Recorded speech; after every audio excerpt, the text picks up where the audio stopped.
gadis Wuhan, setelah mengantar kepergian ibunya dengan cara yang sama ia mengantar ayahnya. Dan kini ia pun telah pergi menyusul kedua orang tuanya.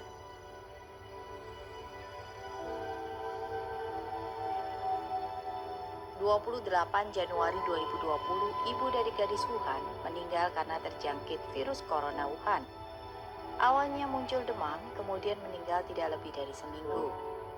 Gadis Wuhan menangisi kepergian ibunya, namun belum sempat berduka. Pada 29 Januari lalu, ia harus membawa ayahnya yang juga terjangkit virus corona untuk berobat ke beberapa rumah sakit. Ia berharap ayahnya dapat terobati. Namun pada akhirnya harapan gadis Wuhan tidak terkabulkan. Pada 8 Februari, ia sekaligus mendapatkan dua kabar buruk. Ayahnya meninggal dan ia sendiri pun terjangkit virus corona. Ia menulis, "Ayah, saya kehilangan dirimu. Ayah pergilah cari ibu. Tunggu saya, kita akan berpulang bersama."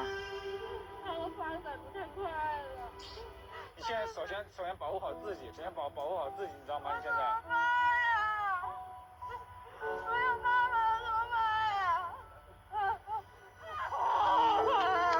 Pada 9 Februari ia menulis di diarinya, "Saya harus bertahan untuk hidup, karena harus mengatur pemakaman kedua orang tua."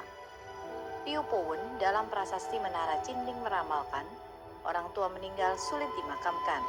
Ayah dan ibu meninggal, anak dan cucu yang harus memikul. Wabah dan bencana besar yang digambarkan persis seperti kondisi saat ini.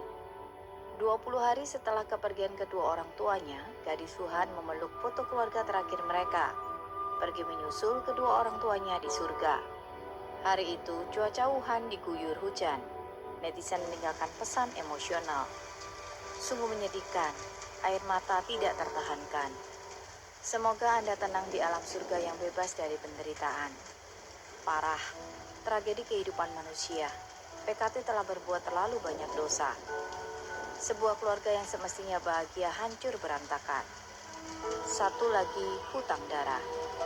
Dosa iblis yang PKT tidak terhitung. Manusia dan langit murka. Langit memusnahkan komunis. Tangisan pilu tidak berdaya akan selalu bergema di langit oleh arwah-arwah yang mati penasaran karena virus corona. Perbuatan rezim komunis sangat tidak berperi kemanusiaan. Kutukan iblis terhadap rezim ini akan lenyap bersamaan dengan lenyapnya rezim ini. Epidemi pneumonia Wuhan telah berlangsung selama 2 bulan lebih. Kondisi semakin mengenaskan. Pemblokiran kota, daerah, gedung, rumah, jalan, dan internet, laporan kematian yang ditutupi secara ketat dan menyeluruh oleh PKT, berbagai tragedi keluarga juga sedang terjadi di Wuhan dan berbagai kota di Tiongkok. Pada 14 Februari, keluarga Direktur Studio Film Hubei, Chang Kai, secara bergiliran terjangkit virus corona dan meninggal satu persatu. Kini hanya tinggal anaknya yang berada di Inggris. Chang Kai menulis surat wasiat sebelum kematiannya dengan mengatakan, setelah ayahnya terjangkit virus corona dan tidak mendapatkan tempat tidur di rumah sakit, sehingga ditolak untuk dirawat inap yang menyebabkan sekeluarga terinfeksi pneumonia Wuhan. Pada 15 Februari, seorang penulis wanita terkenal bernama Fang Fang yang turut terisolasi di kota Wuhan menuliskan di Weibo, hal yang buruk satu persatu terjadi. Seorang perawat di hari kedua Imlek ia masih bekerja dan tidak memakai pelindung apapun sehingga terinfeksi virus. Infeksi ini membawa dampak terhadap keluarganya. Ayah, ibu, dan adik laki-lakinya juga ikut terinfeksi. Kedua orang tuanya meninggal terlebih dahulu. Kemudian dirinya menyusul dan kini tinggal adik laki-lakinya yang masih dirawat secara intensif. Namun sore tadi ada seorang teman yang berprofesi sebagai dokter memberitahu saya bahwa adiknya juga telah tiada. Virus pneumonia Wuhan telah menelan banyak korban. Keluarga yang harmonis namun kini semuanya telah tiada. Saya sangat sedih. Dalam hati berpikir, yang merenggut nyawa mereka apakah hanyalah karena virus? Ia menuliskan, tidak menular, dapat dicegah, slogan PKT. Kata-kata ini menjadikan kota ini terpenuhi air mata darah, sangat menyedihkan. Pada 24 Februari, bahkan ada yang melaporkan ke The Epoch Times banyak pasien warga Wuhan yang dikremasi dan dimasukkan ke dalam kantong jenazah dalam kondisi masih hidup. Ada netizen Wuhan menangisi kepergian ayahnya. Ia Ia berkata ayahnya dirawat di rumah sakit karena terinfeksi virus corona Wuhan. Pihak rumah sakit tidak mempedulikan ayahnya. Bahkan ayahnya dimasukkan ke dalam kantong jenazah dalam kondisi masih bernafas. Pada 24 Februari, seorang nenek tua yang diizinkan keluar rumah sakit mengatakan ia melihat langsung banyak pasien yang dimasukkan ke dalam kantong jenazah dalam kondisi masih hidup dan langsung diseret ke tempat kremasi dan dikremasi secara hidup-hidup. Mungkin ada yang bertanya-tanya kenapa wabah virus ini merebak di Tiongkok. Secara permukaan, terjadinya epidemi ini dikarenakan oleh perusakan ekosistem oleh Tiongkok dan penyalahgunaan obat-obatan. Namun yang paling banyak diperbincangkan adalah apakah virus bocor dari laboratorium P4 Wuhan. Bahkan ada yang menilai ini perbuatan grup Jiang Zemin yang sama sekali tidak memiliki batas moralitas. Guna memperkeruh situasi dan sengaja membocorkan virus corona dari laboratorium guna untuk merampas kekuasaan. Seperti apa yang selalu dikotbahkan oleh PKT, bertarung tanpa batas. Apapun itu merupakan penyebab secara permukaan, namun bukan fakta sebenarnya.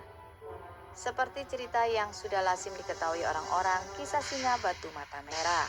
Di dalam cerita tersebut, beberapa preman desa mengecat batu mata singa menjadi merah, sehingga terjadi bencana besar. Penyebab terjadinya bencana secara permukaan karena preman tersebut. Namun, fakta sebenarnya adalah moral para penduduk yang semakin merosot. Tidak menghormati dewa, tidak percaya Buddha, dan berulang kali menolak kesempatan penyelamatan dari para dewa. Jika benar penyebab epidemi ini adalah virus bocor dari laboratorium P4, maka para pengikut jahat dari Jiang Zemin hanyalah berperan sebagai preman yang ada dalam kisah singa batu mata merah. Namun akar dari penyebab ini adalah moral masyarakat yang semakin merosot dan tidak luput dari akibat pemusnahan kepercayaan terhadap Tuhan yang dilakukan oleh PKT. Sejak 1999, PKT secara ilegal menindas penganut spiritual Falun Tafa, menyebarkan propaganda kebohongan dan melakukan segala cara untuk menindas Falun Tafa.